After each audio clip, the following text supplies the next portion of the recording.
Hi everyone, welcome back, and today I'm going to be doing lesson 120 for Red Group. So today you guys are going to be making a graph.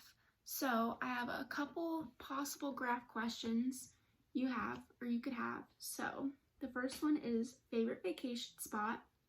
Number 2 is favorite animal. Number 3, favorite flower. Number 4, favorite season. Number 5, favorite food, and number 6, favorite cookie. Now, these aren't the ones that you have to go with. You can make up whatever one you want. So today, we're not going to have a math page to do because you guys already did the test, but we're still going to be doing the graph papers that go with it. So at the top, the first part you're going to do is you're going to make your question, which is what we just talked about, the 6 that we have right here, or the one that you made up. So my question is going to be favorite season. So I'm going to write that down on my paper.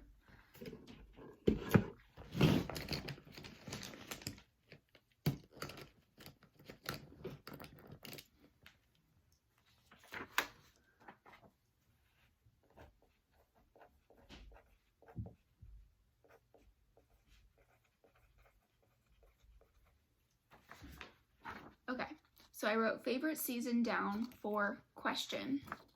Now, for my choices, I have 1, 2, 3, 4 choices.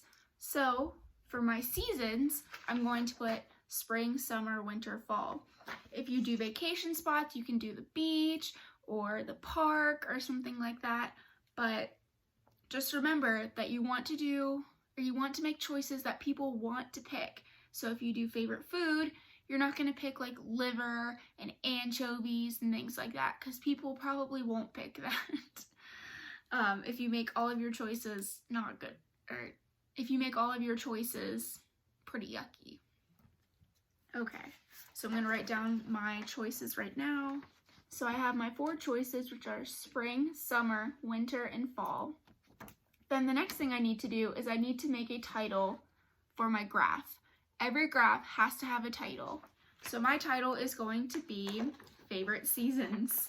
Okay. Next thing is for your choices, you're going to put the choices that you just put up here over here on these lines right here. And I'm going to do that now. Next, what you're going to do after you have your choices is you're going to go around your house and ask the people in your household what their favorite whatever choice is from what you picked. And at the bottom, it says if you have 7 or more people that picked a certain choice, so let's say I had 7 people or 8 people pick summer. I'm going to number my graph. Instead of doing 1, 2, 3, 4, 5, 6, I'm going to do it 2, 4, 6, 8, 10. Okay, and then once you're done asking your household, there's a page that's behind it, and that's where you make your graph. So it's going to look like this. Don't worry about the grade. Don't worry about the teacher. Just do this part of the graph. And I'm going to do mine now. Okay, so I titled my graph, and I also put down my choices. So the next thing I'm going to do is I'm going to number the side of my graph. So I'm going to number it starting at 0 all the way up to the top, and I'm going to do that now. So I labeled my graph from 0 all the way up to 7. Remember, if you had more than 7 people in one category, then you count by 2, so it'll go 0, 2, 4, 6, 8, 10, 12, 14. Okay. Next I'm going to do is I'm going to refer back to this piece of paper that has all my tally marks on it, and I'm going to put that on my graph. So I'm going to do that now. All right, I'm back. And I have my graph completed. So all of the tally marks for each of my categories I put onto my graph. So I have 3 tally marks in spring, so I put the bar all the way up to 3.